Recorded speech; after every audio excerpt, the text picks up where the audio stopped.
Stop drawing, start explaining. AI Line Studios generates cloud and system diagrams instantly. Clear, structured, production ready.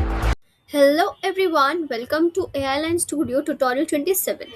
And today's topic is how to add a marching dots animation in Azure Architecture diagram in AI Line Studio. So after successfully registering on the portal, the first page you would be redirected to is the workspace page. Over there, you need to select cloud architecture and you would be redirected to the AI builder page. There, you need to select the cloud provider you want to make the diagram for.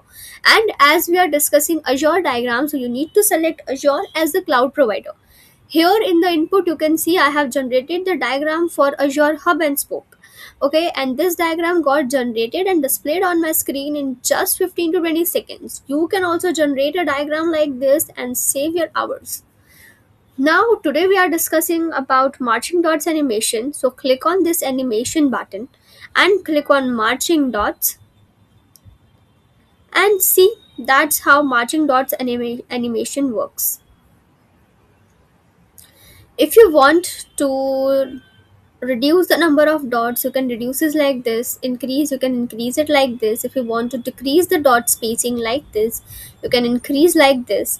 And if you want to increase the animation speed, you can increase it from the animation speed. If you want to decrease the fade, you can do this. If you want to increase the fade, you can do this. If you want to decrease the dot size, you can do this. Increase the dot size, you can do this. If you want to change the color of the dot, you can change it from here like this. And if you want to increase the glow intensity, you can do it like this. Decrease, you can do it like this. So this helps you to clearly visualize the movement of data between different components in your architecture. So adding a marching dot animation in AI Line Studio helps you to make your diagram